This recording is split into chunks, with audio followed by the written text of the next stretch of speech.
The scorching heat of Paris Island hit Sarah Chen like a wall of fire as she stepped off the bus with 37 other recruits. The drill instructors were already shouting, their voices cutting through the humid South Carolina air like knives. Sarah kept her eyes forward, her face showing no emotion, even as sweat began to form on her brow. "Welcome to hell, maggots," Drill Instructor Staff Sergeant Rodriguez bellowed. "You think you're tough? You think you're warriors? You're nothing but soft civilians who wouldn't last 5 minutes in a real fight." The other recruits shifted nervously, some already looking defeated before training had even begun. Sarah remained perfectly still, her military bearing already evident to anyone who knew what to look for.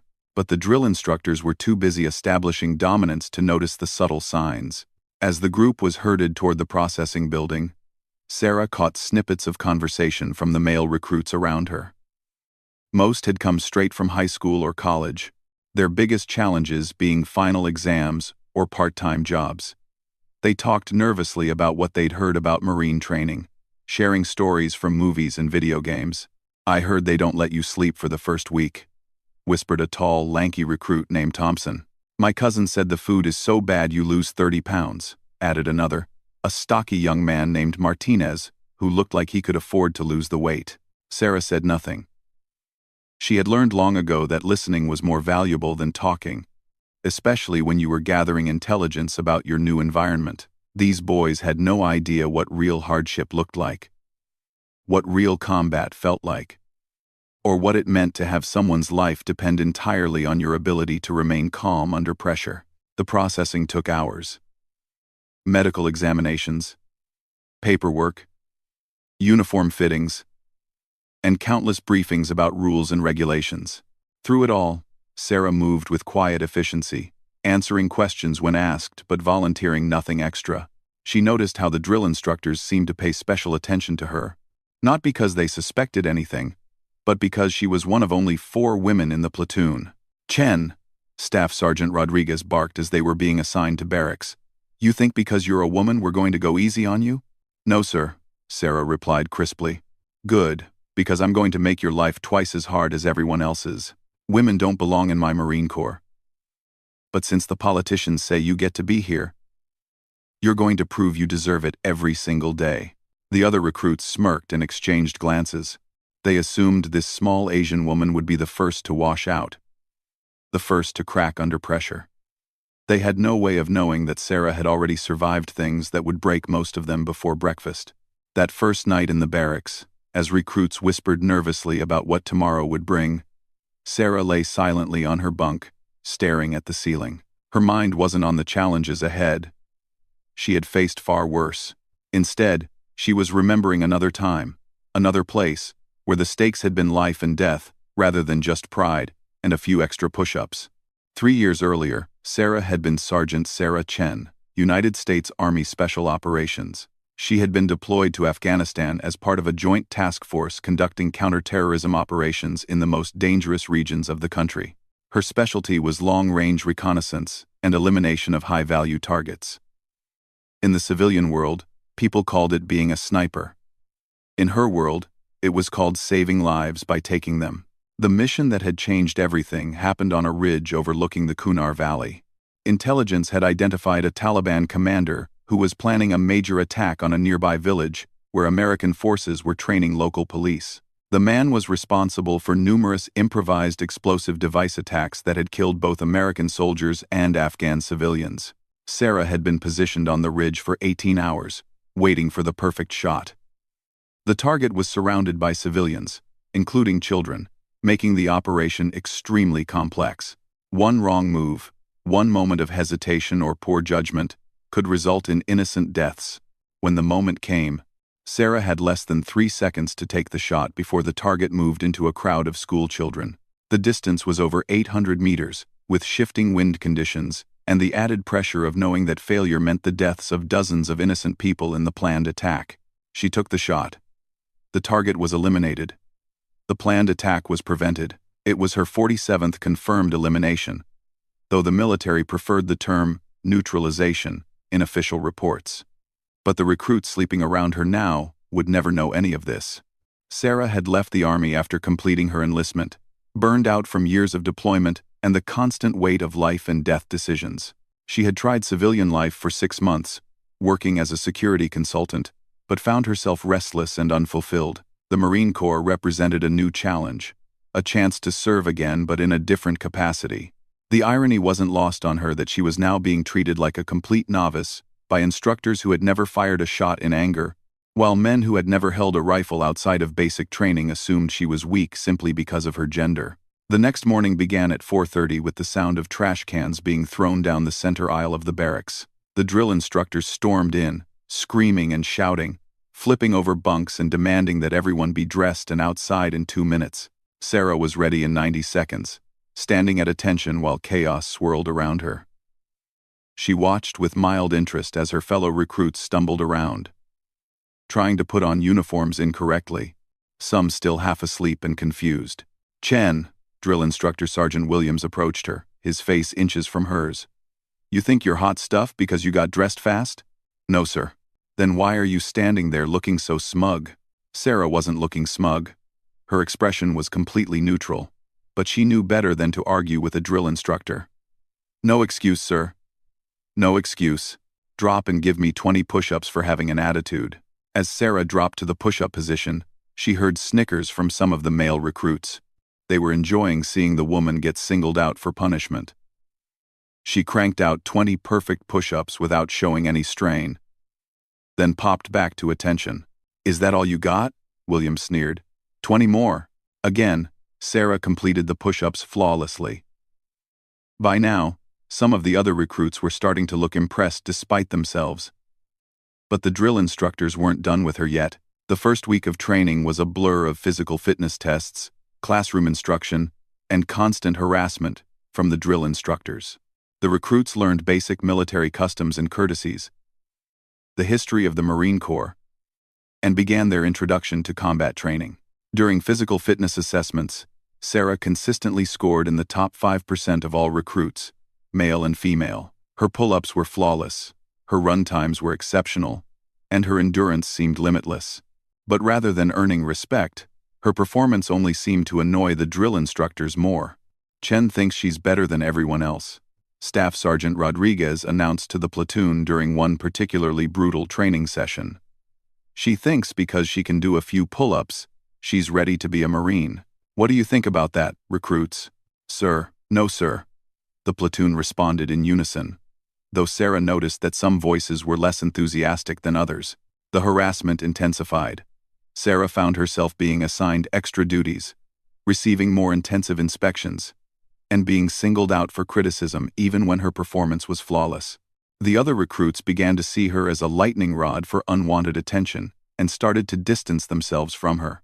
But Sarah had been through worse. Much worse. She remembered missions where she had gone days without sleep, where she had been pinned down by enemy fire for hours, where she had to make split-second decisions that determined whether her team lived or died. A few angry drill instructors and some extra push-ups were nothing compared to that. What bothered her more was the attitude of her fellow recruits. During the few moments of downtime they were allowed, she overheard constant conversations about how women didn't belong in the military, how they were weakening the Corps, and how she was probably only there to prove some political point. "I bet she doesn't make it through the first month," Thompson whispered to Martinez during one evening meal. "She's probably never even fired a gun before." "My sister went through basic training in the Army," Martinez replied. "She said most of the women there were just looking for easy benefits and a husband." Sarah continued eating her meal, giving no indication that she had heard them. She had learned long ago not to react to ignorance with anger. Instead, she simply filed the information away, noting who could be trusted and who couldn't. The physical training continued to intensify. Long runs in full gear, obstacle courses designed to push recruits to their limits, and combat exercises that left most of the platoon exhausted and demoralized. Through it all, Sarah performed at a level that would have been impressive for a seasoned Marine, let alone a recruit. During a particularly challenging combat exercise, the platoon was required to low crawl under barbed wire, while drill instructors fired blank ammunition over their heads and set off simulated explosions nearby. The exercise was designed to simulate combat conditions and test how recruits reacted under pressure. Most of the recruits were clearly terrified. Some froze completely and had to be dragged forward by the drill instructors. Others panicked and tried to rush, only to get tangled in the wire and cut up badly enough to require medical attention. Sarah moved through the course like she was taking a leisurely stroll through a park. She kept low, moved efficiently, and showed absolutely no reaction to the simulated gunfire and explosions going off around her. When she reached the end of the course, she wasn't even breathing hard. Drill instructor Williams was waiting for her. "You think this is a game, Chen?" "No, sir." "Then why do you look so relaxed? This is supposed to be stressful." "I am feeling stressed, sir." It wasn't exactly a lie. Sarah was feeling stress, but not from the exercise.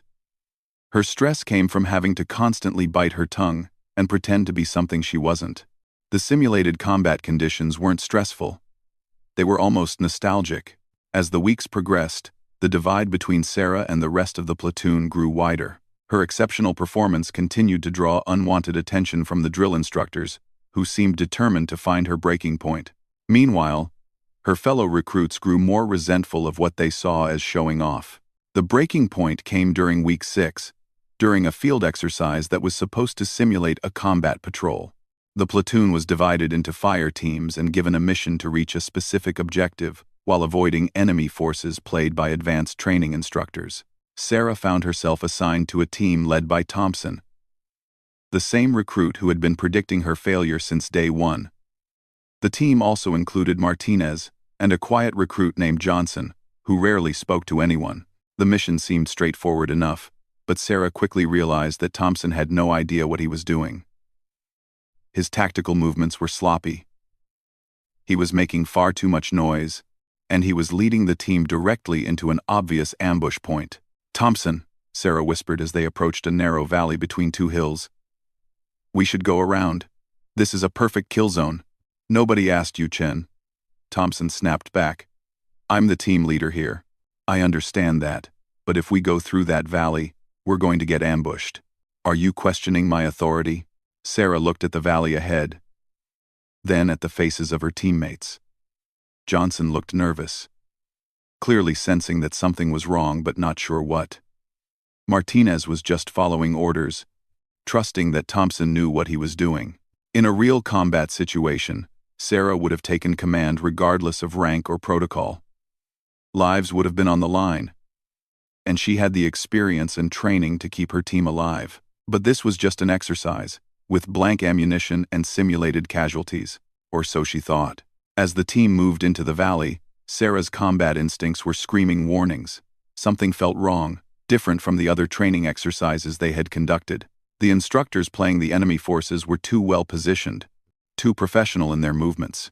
Then she saw the glint of metal on the ridgeline above them, and her blood turned to ice. That wasn't a training weapon. That was a real rifle scope. And it was pointed directly at Thompson's head.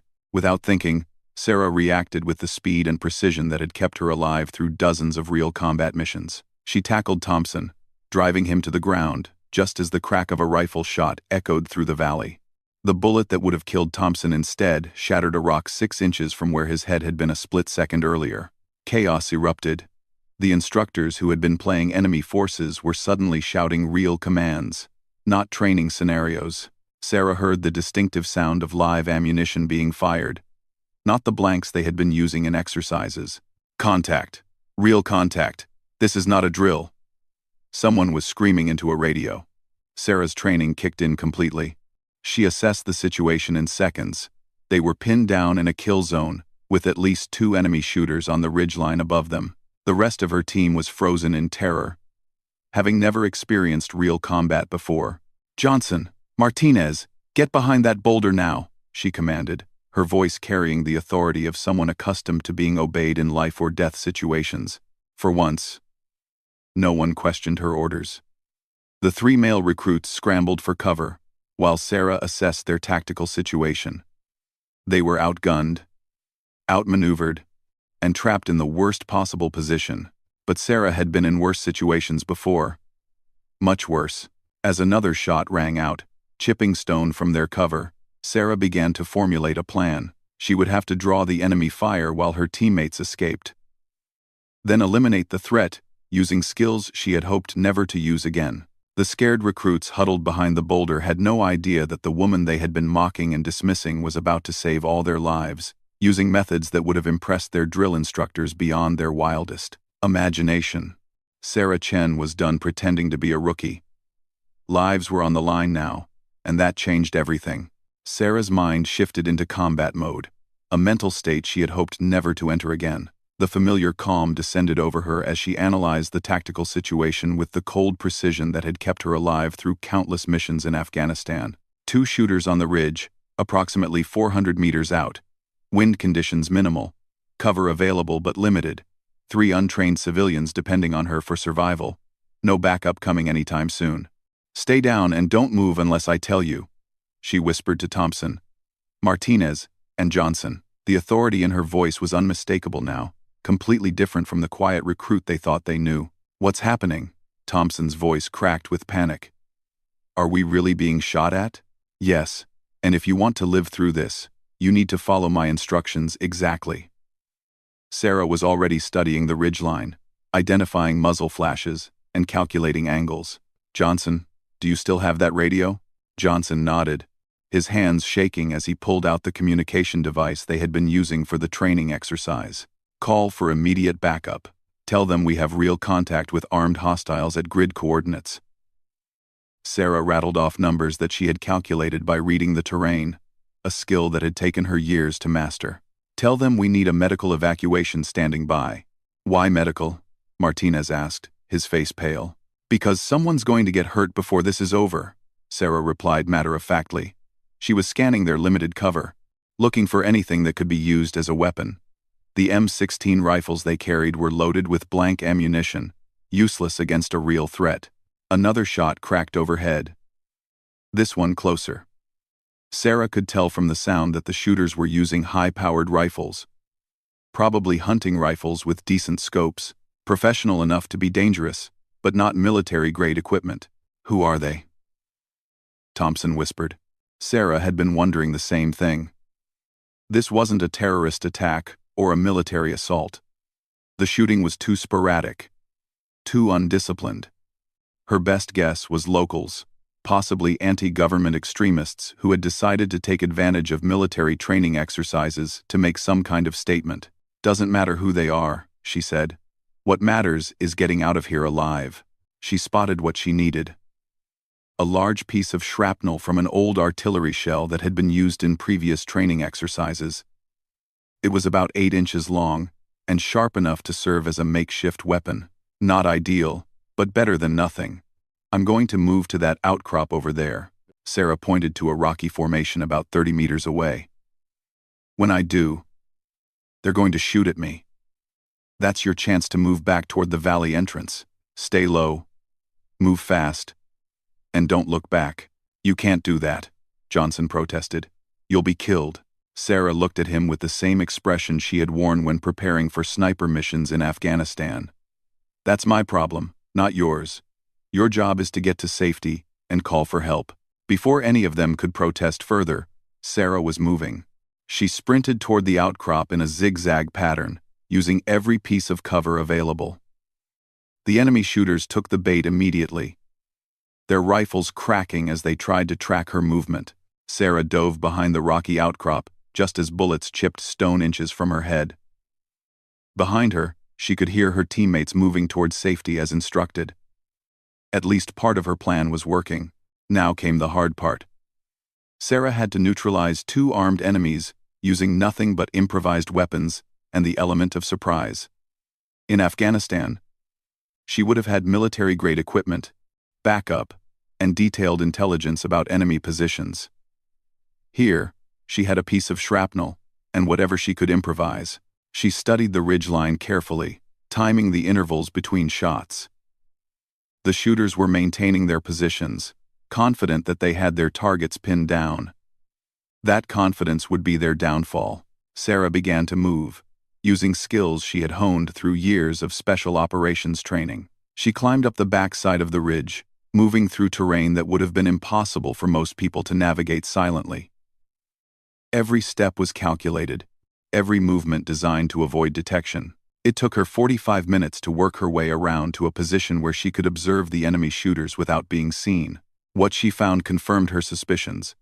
2 men in hunting gear, armed with civilian rifles. They looked like local hunters or possibly militia members, not trained soldiers.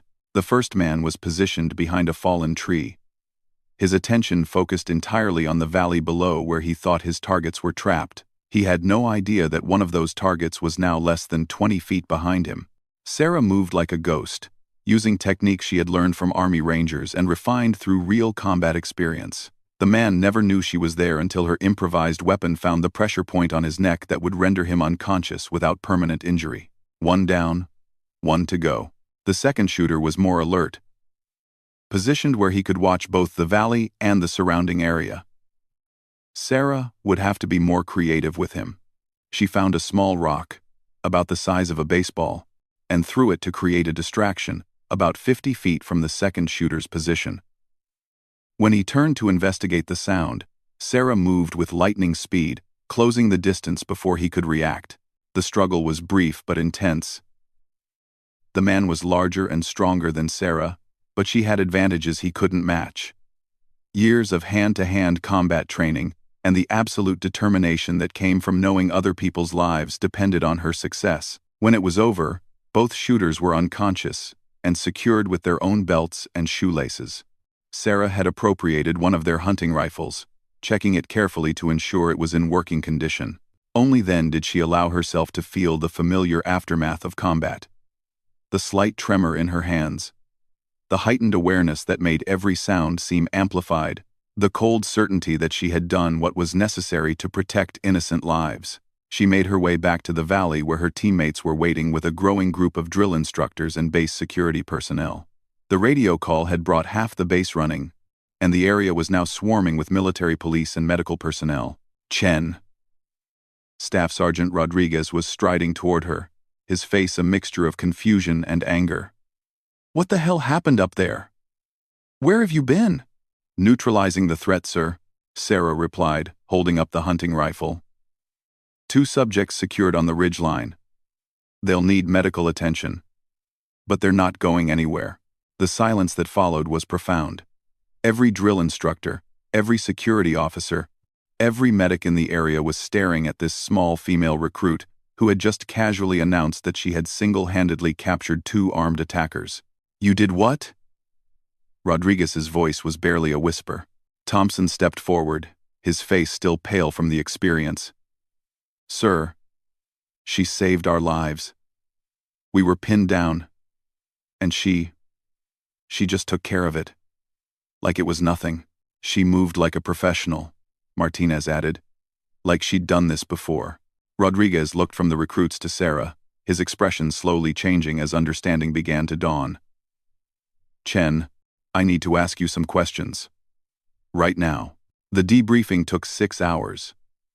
Sarah found herself in a room with base command staff, military intelligence officers, and investigators from multiple agencies. They wanted to know everything. How she had identified the threat, how she had neutralized it, and most importantly, where she had learned the skills to do so. Sarah had been dreading this moment since the day she arrived at Paris Island. She had hoped to keep her military background quiet, to simply complete Marine training like any other recruit, but that was no longer possible.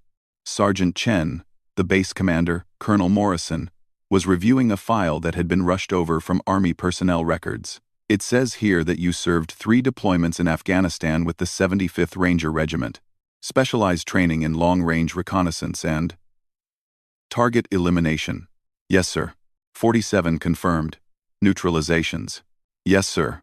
The room fell silent again. Finally, Colonel Morrison looked up from the file.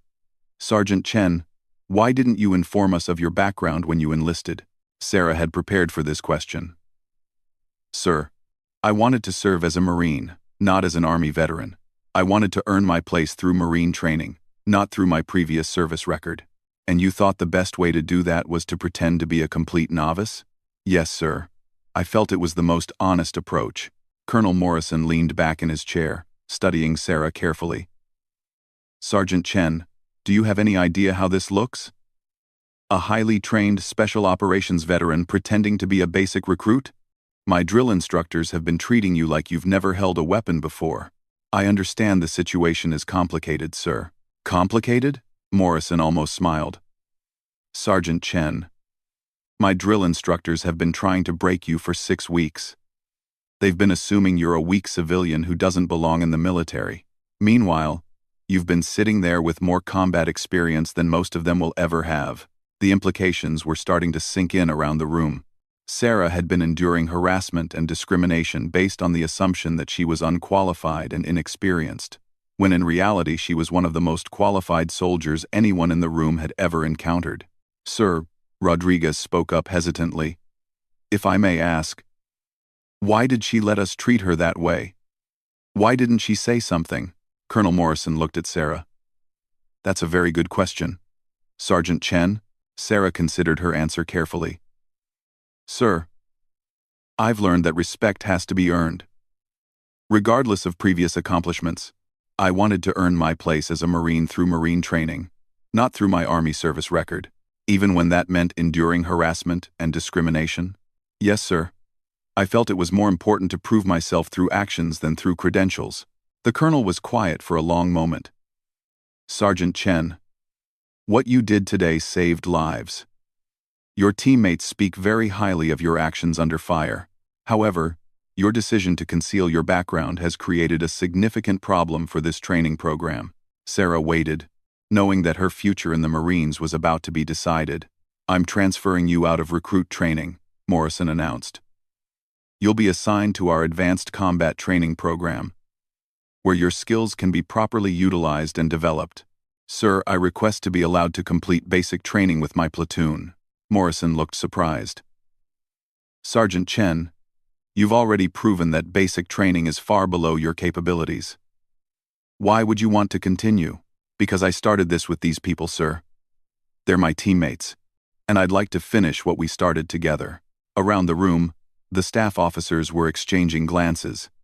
This was not the response they had expected from someone with Sarah's background and capabilities. Rodriguez cleared his throat. Sir, if I may, the platoon could benefit from having someone with Sergeant Chen's experience. If she's willing to continue, and if we adjust our training approach, Colonel Morrison considered this. You understand, Sergeant Chen, that we can no longer treat you as an ordinary recruit. Your cover, so to speak, has been blown. I understand, sir, and you understand that your fellow recruits are going to have questions. A lot of questions. Sarah nodded. She had been dreading this moment as much as she had been anticipating it. For 6 weeks, she had been able to serve anonymously, to be judged on her performance rather than her reputation. That anonymity was gone forever. Very well, Morrison decided. You'll return to your platoon, but we're going to modify your training program. You'll assist with instruction of combat techniques, and we'll be incorporating more advanced scenarios into the curriculum. As Sarah left the debriefing, she felt a mixture of relief and apprehension. The secret was out, which meant no more pretending to be something she wasn't, but it also meant facing her fellow recruits, who would now know that the woman they had been mocking and dismissing was actually one of the most combat-experienced soldiers any of them were likely to ever meet. The walk back to the barracks felt longer than usual. Sarah knew that everything was about to change, and she wasn't sure if it would be for better or worse. When she opened the barracks door, 36 pairs of eyes turned toward her. Word had already spread, as it always did in military units. The same recruits who had been snickering about her supposed inexperience were now staring at her with expressions ranging from awe to embarrassment. Thompson was the first to speak. Is it true? About Afghanistan? Sarah nodded quietly. How many? Johnson started to ask, then stopped himself. Enough, Sarah replied simply. Martinez stepped forward. We owe you an apology. All of us. Sarah looked around the room at faces she had grown familiar with over the past 6 weeks. These were the same people who had questioned whether she belonged in the military, who had assumed she was weak because of her gender, who had treated her as an outsider. No, she said finally. You don't owe me anything. We're all here for the same reason, to become Marines. Everything else is just details. But even as she said it, Sarah knew that everything had changed. The questions would continue. The assumptions would be different, and the dynamic of the platoon would never be the same. She had wanted to serve anonymously, to be judged on her performance as a Marine rather than her reputation as an Army veteran. That was no longer possible. Now she would have to find a new way to earn the respect of her fellow recruits, not as someone pretending to be inexperienced, but as someone whose experience might be both an asset and a barrier to acceptance. The real test was just beginning. The next morning brought a completely different atmosphere to the platoon. Sarah woke to find that someone had left a cup of coffee on her footlocker. A small gesture that would have been unthinkable just days before. The same recruits who had been treating her as an outsider were now watching her every move with curiosity and respect. Staff Sergeant Rodriguez entered the barracks with his usual morning fury. But when his eyes met Sarah's, there was a moment of hesitation that hadn't been there before. The dynamic between drill instructor and recruit had fundamentally shifted overnight.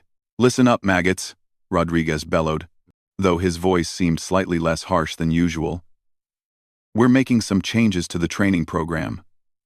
Chen, you're going to be assisting with combat instruction. The rest of you are going to learn what real military training looks like." The reaction from the platoon was immediate. Some recruits looked excited at the prospect of learning from someone with actual combat experience. Others appeared nervous, suddenly realizing that their assumptions about military service had been completely wrong. During morning physical training, Sarah found herself in an unusual position. The drill instructors were now acknowledging her expertise rather than trying to break her down, but she was still technically a recruit like everyone else. The balance was delicate and strange. Chen, demonstrate proper firing position for the others. Drill instructor Williams commanded during weapons training. It was the first time any recruit had been asked to demonstrate anything for their fellow trainees. Sarah moved into position with fluid efficiency, her body automatically adjusting to accommodate the rifle's weight and balance. Every movement was precise and professional, displaying muscle memory developed through thousands of hours of training and real-world application. "Notice how Chen controls her breathing," Williams explained to the watching recruits. "Notice the stability of her platform, the consistency of her grip. This is what professional marksmanship looks like." Thompson raised his hand hesitantly. "Drill instructor Williams, how many? What kind of missions?" Williams cut him off with a sharp look. "That's not your concern, recruit. Your concern is learning what Chen has to teach you about staying alive in combat." But the questions continued throughout the day, whispered during meals and brief rest periods. Sarah found herself the center of attention in a way she had never wanted to be. The anonymity she had cherished was completely gone. "Is it true you killed 47 people?" Martinez asked quietly during evening chow. Sarah put down her fork and looked at him steadily. "I eliminated threats that were endangering American lives and mission objectives. The number isn't what's important. But how do you deal with that? How do you live with it?" It was a question Sarah had asked herself countless times, had discussed with military counselors, and had struggled with during her transition to civilian life. "You remember why you did it," she said finally. "You remember the lives you saved, the missions you completed, and the people who came home because you did your job." Johnson, who had been quiet during most of these conversations, spoke up. "Were you scared when you went after those shooters yesterday?" Sarah considered the question carefully. "Fear is a tool," she said. "It keeps you alert, keeps you focused. The trick is not letting it control your actions." These conversations continued for days, and gradually Sarah began to understand that her revelation was having a positive effect on the platoon. The other recruits were taking training more seriously, asking better questions, and pushing themselves harder. They had been exposed to what real military service looked like, and it was inspiring them to rise to that level. But the change wasn't just in the other recruits. The drill instructors were also adapting to the new dynamic. Rather than trying to tear Sarah down, they were incorporating her experience into their instruction methods. "Chen," Rodriguez said during a tactical movement exercise, "what would you do differently in this scenario?" Sarah studied the setup. A simulated patrol through hostile territory. The standard training approach was adequate for basic instruction, but it missed several key elements that could mean the difference between life and death in actual combat. "The point man is moving too fast," she observed. "In real terrain like this, you'd want to take more time to scan for improvised explosive devices. Also, the spacing between team members is too tight. One grenade or mortar round could take out the entire squad." Rodriguez nodded and adjusted the exercise accordingly. The recruits moved through the scenario again, this time with more realistic spacing and movement techniques. "Better," Sarah commented. "But watch your noise discipline. In a real combat zone, that much talking would get everyone killed." The integration of Sarah's experience into the training program was happening organically, and the results were impressive. The entire platoon was performing at a higher level. And more importantly, they were developing the mindset necessary for effective military service. But not everyone was comfortable with the changes. During week 8 of training, Sarah was approached by recruit Davis, one of the few recruits who hadn't participated in the group discussions about her background. "I don't think this is fair," Davis said bluntly. "You already went through military training once. You're getting special treatment, and it's making the rest of us look bad." Sarah understood his frustration. "I'm not getting special treatment," she replied. "I'm being held to the same standards as everyone else. Are you kidding? The drill instructors treat you completely differently now. They ask your opinion. They use you as an example. Meanwhile, the rest of us are still getting screamed at for minor mistakes." It was a valid point, and one that Sarah had been concerned about herself. The revelation of her background had definitely changed how she was treated, despite her desire to be judged as just another recruit. "What would you like me to do about it?" Sarah asked. Davis seemed surprised by the question. "I don't know. Maybe you should have stayed in the army if you were so good at it." "I chose to join the Marines because I wanted a new challenge," Sarah said. "I wanted to learn what it meant to be a Marine, not just a soldier. And you thought lying about your background was the way to do that?" "I didn't lie. I just didn't volunteer information that wasn't requested." Davis walked away, clearly unsatisfied with her response. Sarah realized that her presence was creating division within the platoon, something she had hoped to avoid.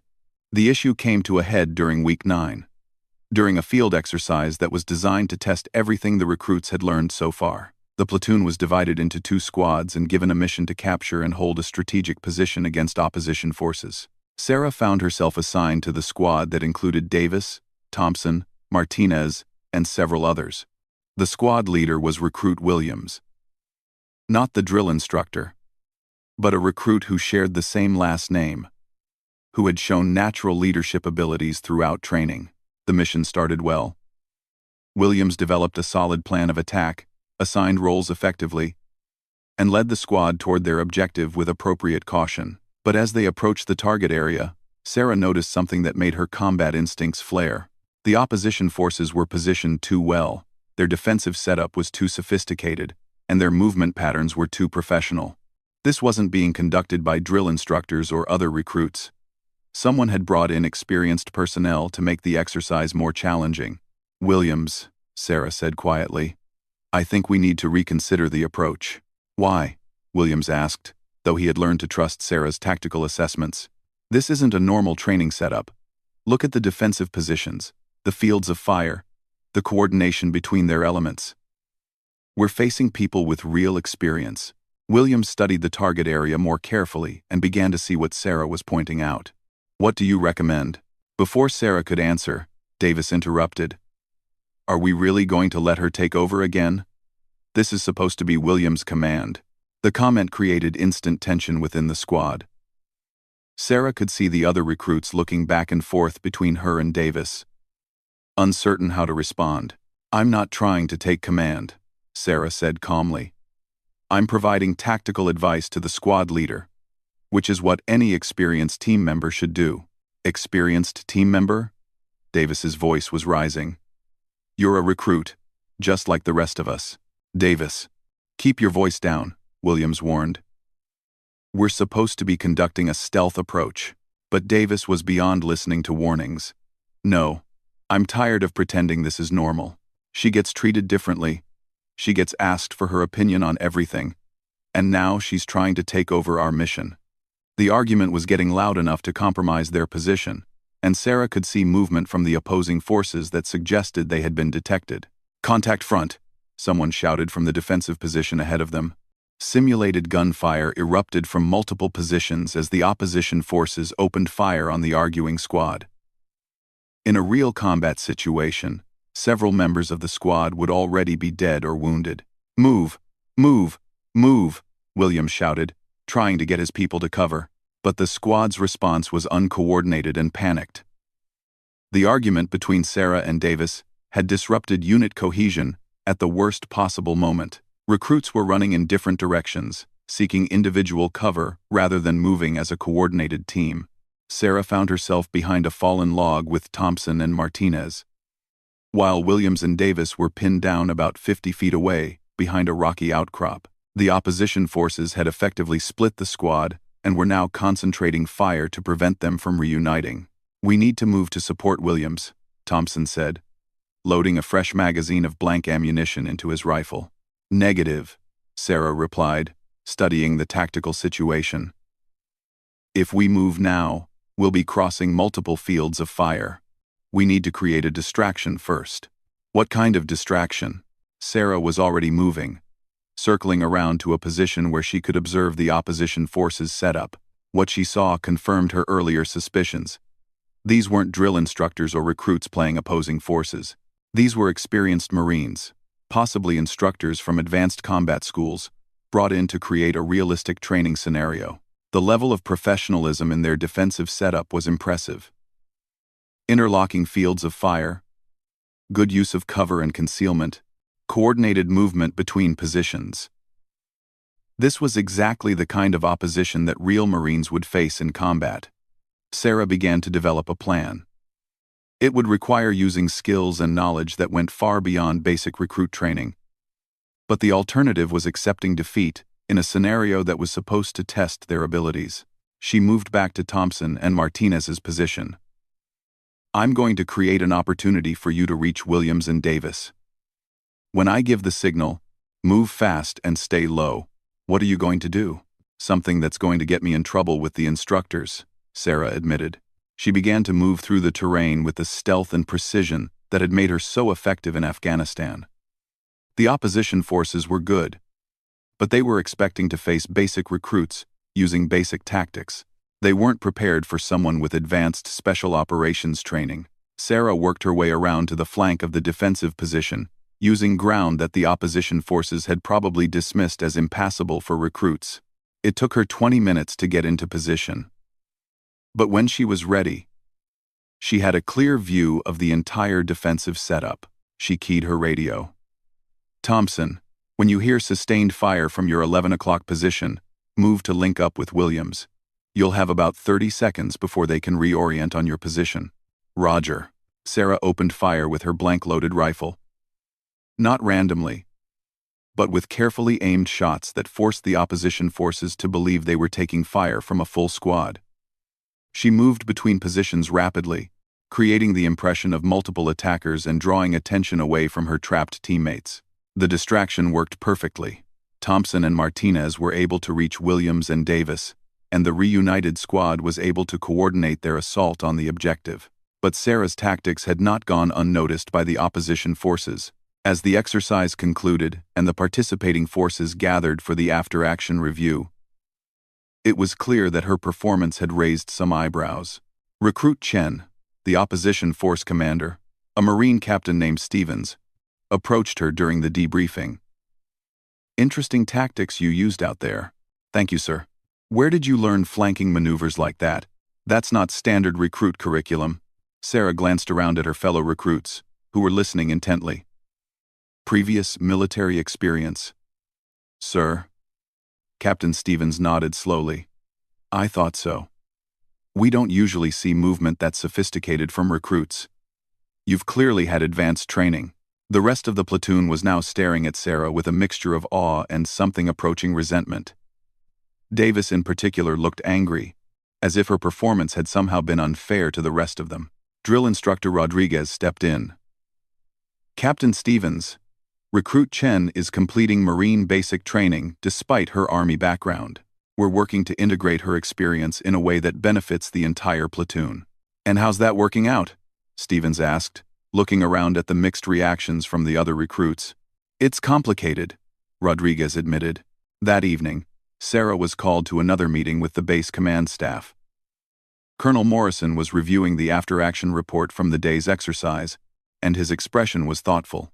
Sergeant Chen, he began, using her Army rank rather than referring to her as a recruit. I've been thinking about our conversation last week.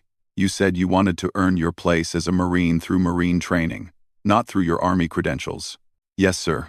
But what happened today suggests that may not be possible. Your performance was exceptional, but it was exceptional because of skills you learned in the Army, not skills you're learning here. Sarah had been dreading this conversation. Sir, I understand the complexity of the situation. Do you? Because I'm not sure you do. Morrison leaned forward. Sergeant Chen, your presence in basic training is creating problems. Some recruits are inspired by your example, but others feel like they're competing in an unfair contest. The drill instructors are struggling to maintain appropriate relationships with both you and the other recruits. Sir, I believe I can still contribute value to the training program. I'm sure you can.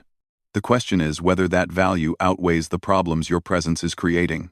Morrison was quiet for a moment, clearly wrestling with a difficult decision. Sergeant Chen, I'm going to offer you two choices. You can continue with basic training, but we're going to have to acknowledge your background formally and modify your role accordingly. You'll essentially become an assistant instructor, helping train the other recruits. And the second choice? Advanced placement into our leadership development program. You'll skip the rest of basic training and move directly into advanced courses designed for experienced personnel. Sarah considered both options carefully.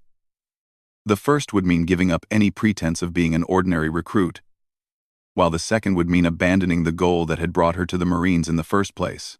Sir, may I have some time to consider? You have until tomorrow morning. But Sergeant Chen, understand this. Whatever you decide, there's no going back. Your anonymity is gone forever. As Sarah walked back to the barracks, she reflected on how dramatically her situation had changed. 6 weeks ago, she had been just another recruit, ignored and occasionally harassed by instructors who assumed she was weak. Now she was being offered advanced placement and recognition of her expertise. But the thing she had wanted most, to be accepted as just another Marine in training, seemed to be slipping away forever. The next morning, Sarah gave Colonel Morrison her decision. She would continue with basic training, but she would formally accept the role of assistant instructor and mentor to her fellow recruits. It wasn't the anonymous service she had hoped for, but it was a chance to contribute to something larger than herself, and perhaps, in teaching others what she had learned through years of combat experience, she would finally find the new challenge and purpose she had been seeking. The last 4 weeks of training were unlike anything the platoon had experienced before. With Sarah's background now official, the drill instructors were able to incorporate advanced tactical scenarios and realistic combat training that would normally be reserved for much later in a Marine's career. The recruits who had initially resented her presence gradually began to understand the value of learning from someone with real experience. Even Davis eventually came around, admitting that her instruction had made him a better Marine. On graduation day, as Sarah stood with her fellow Marines, no longer recruits, she realized that her journey had taken an unexpected path.